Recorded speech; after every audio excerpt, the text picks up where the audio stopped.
What's up, shit? Timmons here. Since Albert Brooks is coming back to the big screen this week for in the new James L. Brooks movie Elle McKay, I decided to go ahead and do my top 10 favorite Albert Brooks films because he's a living legend. He's done comedy, he's done serious stuff and all. So here is my official top 10. Number 10 is his 2005 comedy Looking for Comedy in the Muslim World.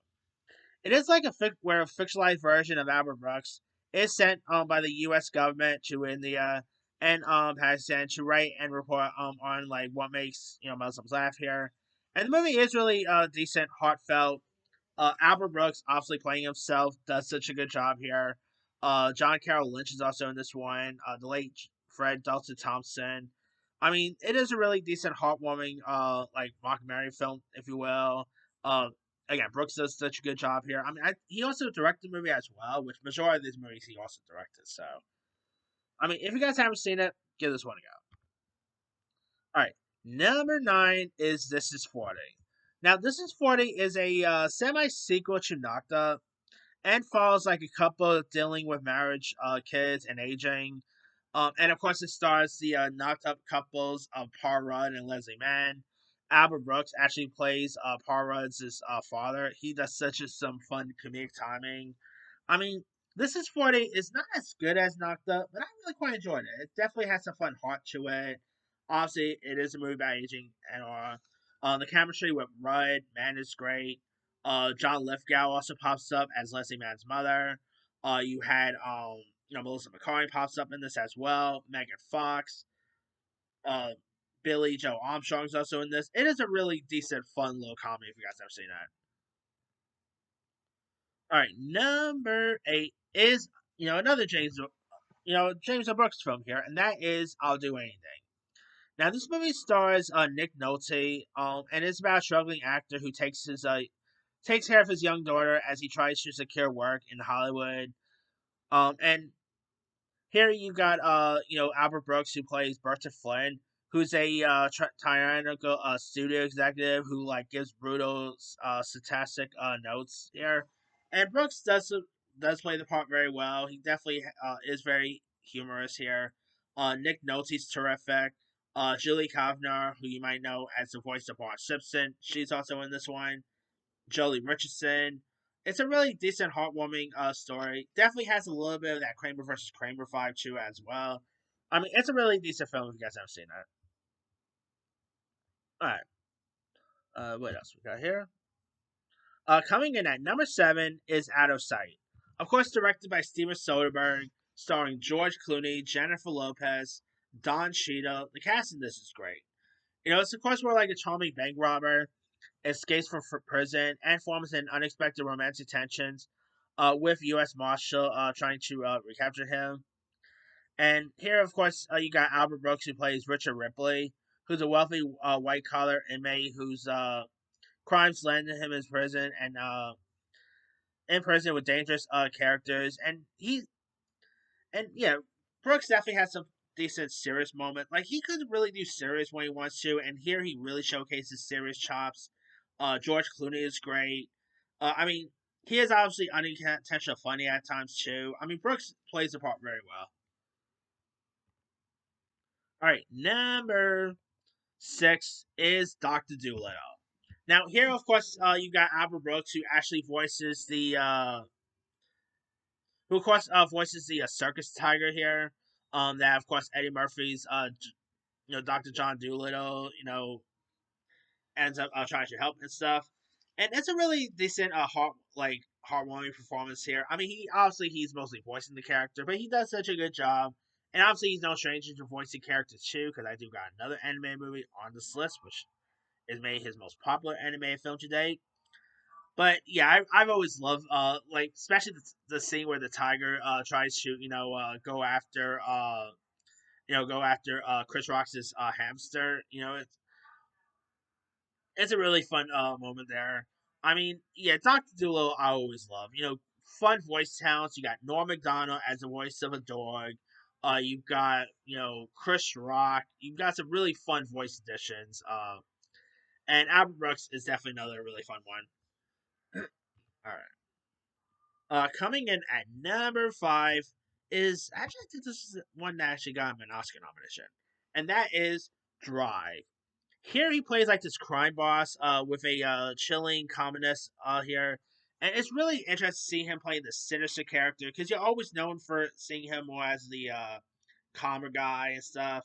And it's always really cool to see him go from like a calm guy to someone, to someone psychic, to playing like a crime boss. And Drive, of course, you got Ryan Gosling who plays the Hollywood stunt driver. Moonlight as a getaway driver and becomes entangled in a violent criminal scheme here. And Brooks's character is very scary at times. He definitely really plays the part well. He is so creepy throughout. I mean, he just plays the crime boss role perfectly and wonderful performance there. All right, number six. Oh, six. Number four is another Drive movie titled Taxi Driver. Now, this was actually Albert Brooks' first film he appeared in. Of course, this stars Robert De Niro as this lonely Vietnam veteran who becomes like a taxi driver in New York City, and descends into like obsession into and violence as he witnesses the city's decay and forms an attachment to this teen runaway played by Jodie Foster. Of course, you got Robert De Niro, Jodie Foster, Sybil Shepherd, Albert Brooks, Harvey Keitel, and of course, like where this and you got Albert Brooks who plays the mild mannered campaign staffer and Messi's co-worker who is of course affordable but becomes focus of Travis's jealousy here. And he definitely has some really fun comedic dialogue.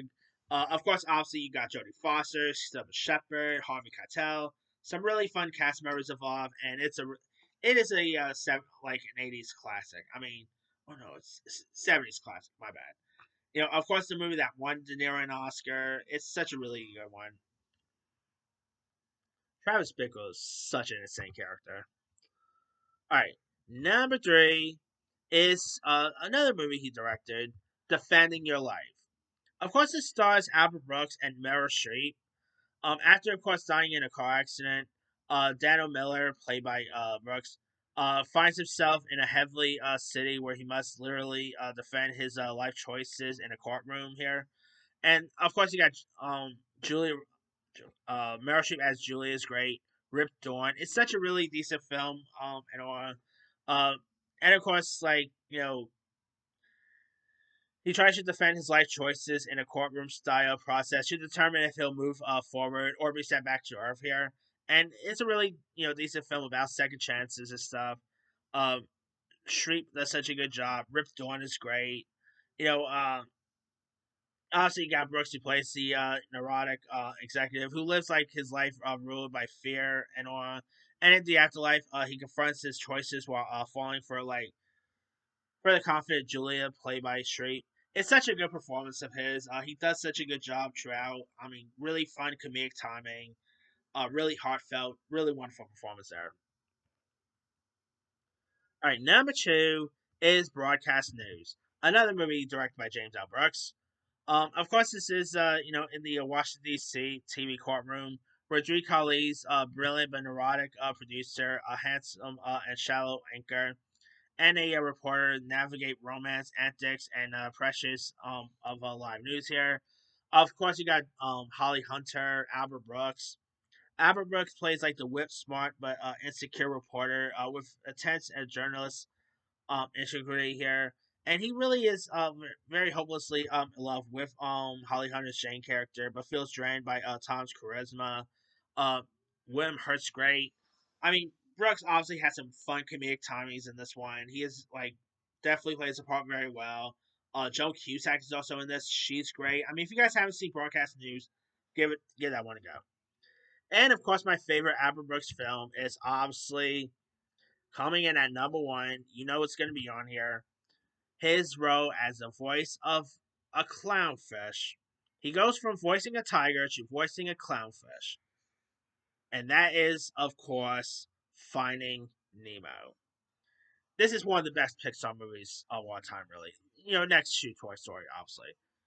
Finding Nemo is great. Of course, it is where, like, he plays like this, voices this clownfish named Marlin, who, after his son Nemo is captured by a scuba diver, and placed in a fish tank. He teams up like with this forgetful fish named Dory, voiced by Ellen DeGeneres. She cross the ocean and bring him back home. And obviously the dynamic duo with Mullen and Dory's terrific. It's just such a great one. I mean, stuff that he has to go through just to get his son back is great. It's charming, heartfelt. I mean, if you guys haven't seen Finding Nemo, do yourself a favor, give it a go. Obviously, he also came back for Finding Dory, which actually isn't as good as the first, but I still enjoy Finding Dory. Although Finding Dory is more about is more Dory than Marlin, to be honest, yeah. Which is why I don't even have Finding Dory on my list here. But yeah, Finding Nemo is still a great one. It's still fun, entertaining, adorable at times. I mean, if you guys haven't seen Finding Nemo for some ever reason, it's on Disney Plus. Do yourself a favor, go watch it. It's one of Pixar's best. Like, it's definitely Toy Story, Monsters Inc., Finding Nemo are like my top favorite Pixar movies there is. I'll let you see another one, like a third Finding Nemo. That could be cool, but who knows? Anyway, let me let you guys.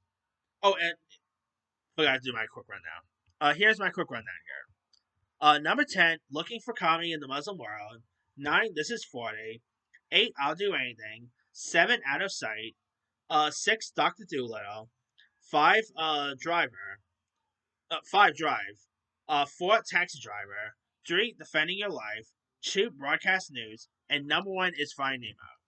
Now, there are a few other ones I could have included as well.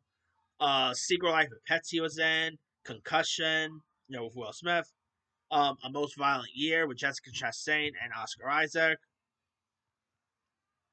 Let's see what we got here. Netflix is The Little Prince. Private Benjamin he was in.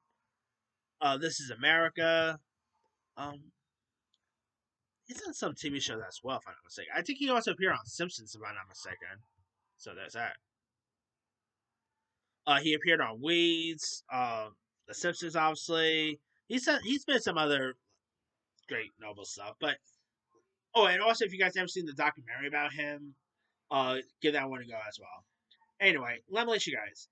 What are some of your favorite Albert Brooks films? Drop comments below. Don't forget to like, subscribe, hit that bell for notification. This is Timmy Stein.